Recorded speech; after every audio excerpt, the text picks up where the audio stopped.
What is going on, beautiful people? Welcome to another episode of the Narcissists Code. I am your favorite narcissist, Mr. Lee Hammock, aka Mental Healness from TikTok and Instagram, YouTube, all that other stuff too. I'm a little bit of everywhere. If this is your first time tuning in, I am a diagnosed narcissist. I'm a self-aware narcissist. I have narcissistic personality disorder.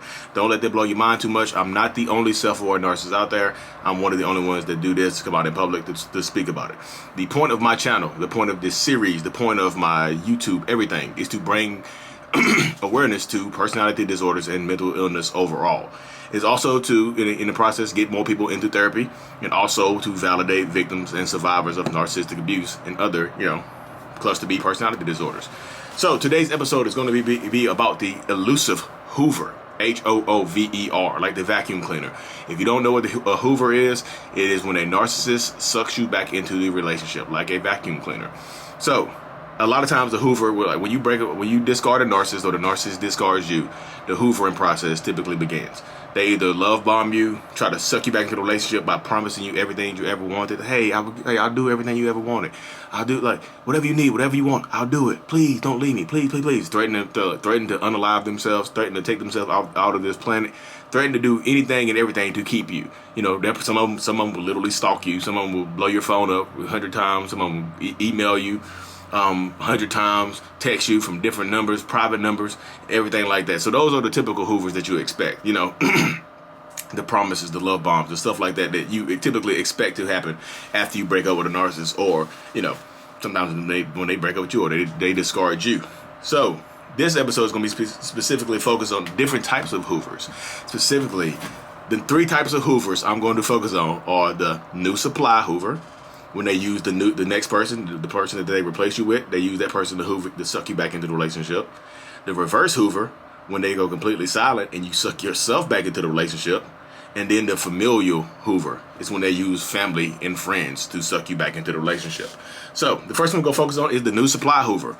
The new Supply Hoover is something, these are terms that I kind of made up to go along with what I do. Hoover, I don't know who made the term Hoover up. Sam at What Does It Matter on TikTok uses it a lot. I got it from her. She's one of the best narcissistic abuse recovery coaches out there. So if you need narcissistic abuse recovery, What Does It Matter? Sam, she's legit. So the new Supply Hoover is when the narcissist discards you, or you discard a narcissist, and they find a new person, and you notice that they are love bombing the hell out of the new person. They are giving the new person everything that you ever wanted and needed. And from the outside looking in, it seems like that narcissist, that person that toxic person or whatever, man or woman, has become everything that you ever wanted and needed that person to become. They are a different person, seemingly. That person has changed so much. And you're just like, man, maybe this person, maybe we can make it work. Maybe we can try again. And then you reach out to that person, or they reach out to you, because sometimes you're still friends. You haven't went no contact. You should go no contact. That's another episode coming. You end up back into the relationship because you think this person has changed when they really haven't. Because on the outside looking in, everything looks better.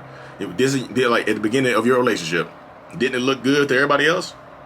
Wasn't you getting love bombed? Nobody could tell you anything about this person. Yo, he is so great to me. Bruh, she is amazing, Nobody can tell you anything from the outside looking in, but typically it goes downhill from that point on. And you know it because you've experienced it before. You know this person's patterns. But like I said, from the outside looking in, it looks so different. Like they'll use the new person. They treat the new person so good that you get jealous or something like that, or you think that they've changed, and you take this person back into the relationship. And guess what?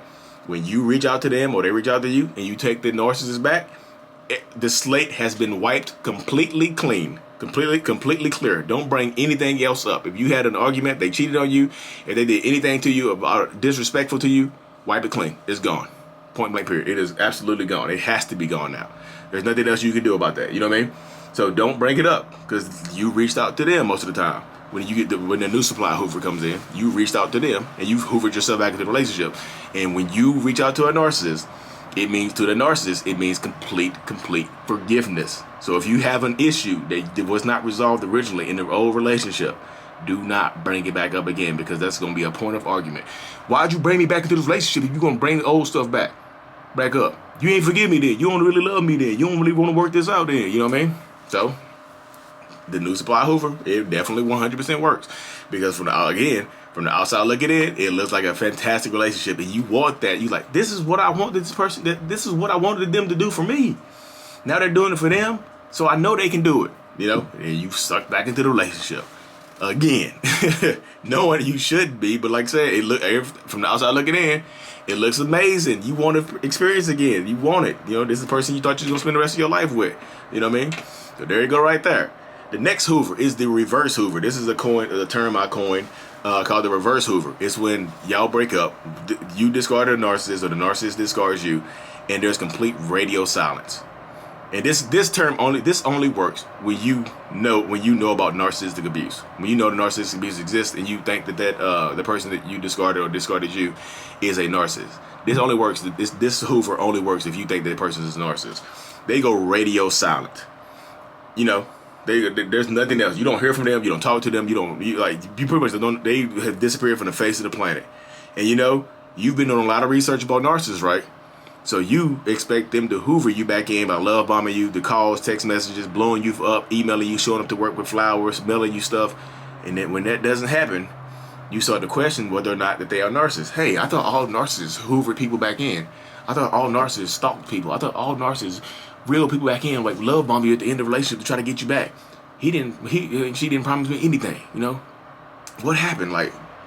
So you start thinking that person isn't a narcissist because they didn't try to Hoover you back in. And guess what? Because you start doubting it, either one of y'all break no contact, one of you have to break no contact. Typically, it's you. You reach out, hey, how you doing? Wanted to check in, make sure you're okay. You have successfully Hoovered yourself back into the relationship. And guess what? Complete, utter forgiveness. The narcissist doesn't have to apologize for their actions. There's no change behavior required because you don't think that they are a narcissist. You think that you've been gaslit so much. You don't think that they are a narcissist. You've done so much research that you don't think that this person is a narcissist because they didn't try to Hoover you back in. All the research you said, all the research you've done, they didn't try to Hoover you back in. You successfully Hoovered yourself, and guess what? Complete forgiveness. If you had any old issues that didn't get worked out, don't bring them up again. They're done. You know what I mean? I know it sounds harsh, but if you had any issues and stuff like that didn't get worked out previously, before y'all broke up, they're done. Complete forgiveness. I know it sounds harsh. I know it sounds straightforward, but if I lied to you, it wouldn't be me. I keep it from you heard it from the horse's mouth. You hear it from the narcissist's mouth. I know people.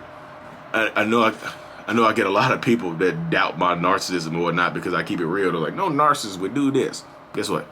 I'm a narcissist, and I'm literally doing this. So, take it for what it is. The next and final Hoover that I will be going over today is the familial Hoover. Familial, like family. Family and friends. The narcissist reaches out to your family and friends and Hoovers you back into the relationship. Sucks you back into the relationship. Reaches out to your brother or your sister or somebody. Hey, look, I'm, please, so-and-so left me. Can you reach out to them for me and let them know I miss them? I'm not eating. I'm not sleeping. Can you please reach out to your mom? Hey, Mrs.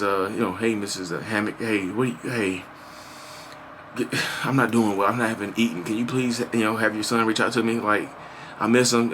Some things went wrong in the relationship. They never tell the complete story of why y'all broke up. They just tell that something went wrong. Y'all not seeing eye to eye. They never tell the complete story. Don't tell any kind of story about the yelling, the manipulating, the gaslighting, cheating, the lying. Never mention any of that. But guess what? They don't have to because, like I said, they reach out to your family. Your family does it for them. Your family reaches out to them like, hey, baby, look. Lee reached out. Lee called me and he's hurting. You need to reach out to him and talk to him. Especially the older folks, especially the older generation. Oh my goodness, the older generation they want you to work it out because their generation worked it out. They stayed, And I'm not chastising anybody. I'm not downing any generation. I'm just saying the older generation, they stayed and they have longer relationships. That's 50 years married, 60 years married. They've been married for 70 years. You know what I mean?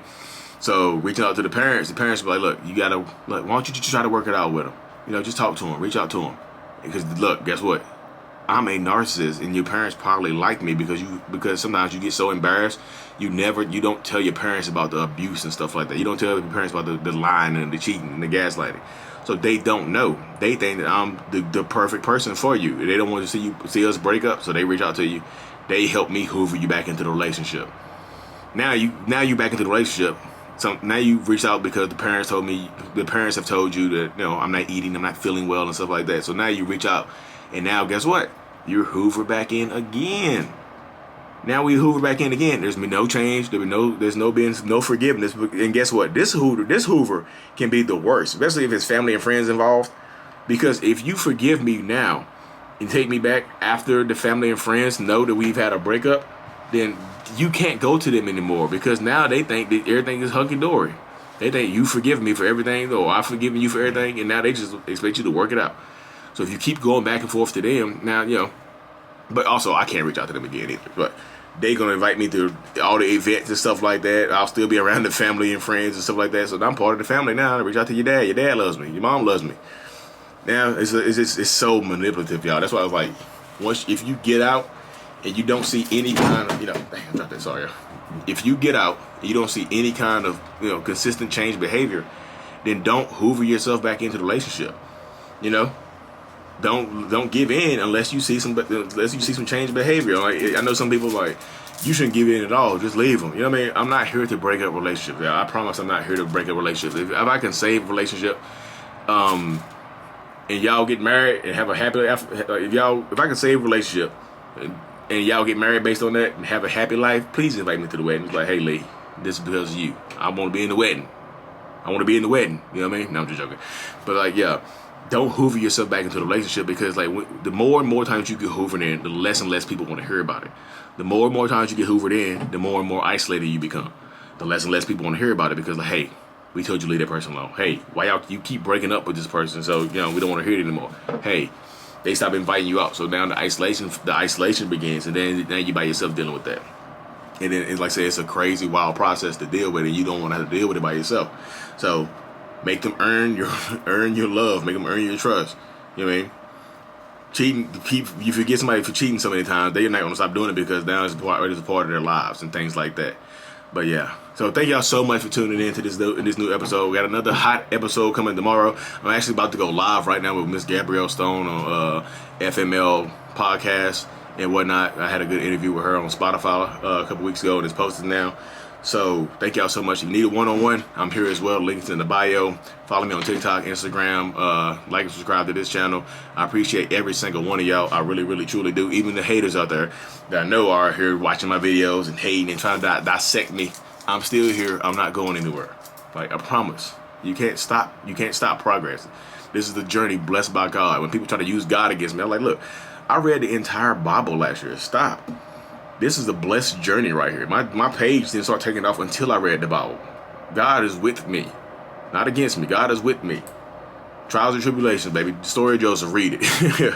Anyways, y'all, thank y'all so much for tuning in. I really, really, like I said again, I truly appreciate y'all from the bottom of my heart, the little heart that I have, because y'all thinking narcissists don't have hearts. The little bit of heart I got from the bottom of it, I love you. But can narcissists love? I don't know. Can we love, y'all? But so you figure that one out too. Appreciate y'all. Thank y'all for tuning in. Peace.